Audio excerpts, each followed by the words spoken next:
అడిగితే నా సాక్ష్యాన్ని విన్న ఒక తమ్ముడు మా ఊరు పెద్దల దగ్గర తీసుకొచ్చారండి.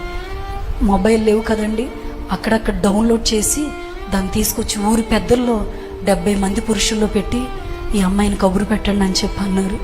ఎప్పుడు నాకు ఊరి పెద్దల్లో నిలబడ్డం నాకు తెలీదు. పోలీసులు ఉండరు అక్కడ, మున్సబ్బులు, పెత్తందారులు, ప్రెసిడెంట్లు వీళ్ళే అక్కడ తీర్పు తీరుస్తారు. అట్లా ఉంటుండగా ఆ టైంలో వాళ్ళు నన్ను అక్కడ మధ్యలో నిలబెట్టారు. వాళ్ళు తాగేసి ఉన్నారు, భయంకరమైన మాటలు మాట్లాడుతున్నారు. వాళ్ళు అంటున్న మాట, అమ్మ మా ఊరు గురించి నువ్వు భయంకరంగా మాట్లాడు, ఇక్కడి నుంచి వెళ్ళిపోతావా లేకపోతే ఊళ్ళో ఉన్న చర్చిని తీసేస్తావా అని అడిగారు.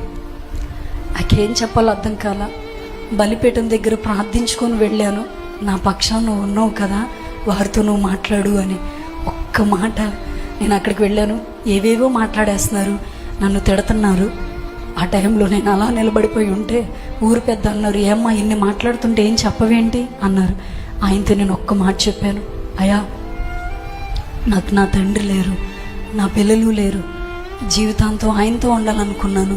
ఆయన ప్రభు రాజ్యానికి వెళ్ళిపోయారు. నాకంటూ నాన్న వాళ్ళు నాకు ఇంకెవరు లేరు, మీరే నా బంధువులు, నా స్నేహితులు అనుకుని నేను బ్రతుకుతున్నానయ్యా. నాకు ఇక్కడ తప్ప నేను ఎక్కడ బతకలేనయ్యా, నన్ను దయచేసి ఊరి నుంచి పంపించొద్దు, మీ కాళ్ళు పట్టుకుంటాను. ఇక్కడ మీరు ఎంతమంది మీ కాళ్ళు పట్టుకోమంటే అంతమందిని కాళ్ళు పట్టుకొని బతిలాడతాను. ప్లీజ్ నేను ఏమన్నా తప్పు మాట్లాడుంటే నన్ను క్షమించండి, మీ కాళ్ళు పట్టుకుంటాను, నన్ను ఈ ప్రాంతం నుంచి పంపించొద్దు అని అడిగితే అసలు వాళ్ళు ఎవ్వరు మాటలు వినరు. కానీ ఆ ఊరు పెద్ద వెంటనే లేచి నిలబడి ఆయన ఒకటి అన్నారు, నువ్వు ఇంటికి వెళ్ళిపోమ్మా అన్నారు. అసలు వాళ్ళు తీర్పు తీర్చారంటే దాన్ని వదలరండి.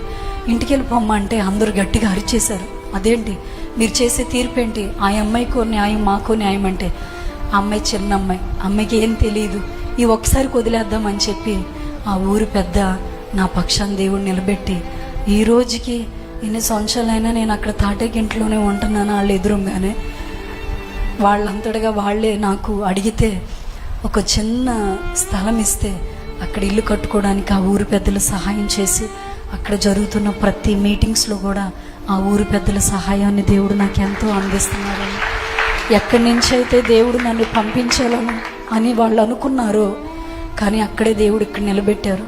సునీల్ గారు 6 చోట్ల సేవా పరిచర్య అప్పగించేసి వెళ్ళిపోయారు. నేను 2 చోట్ల మళ్ళీ పరిచర్య స్టార్ట్ చేశాను.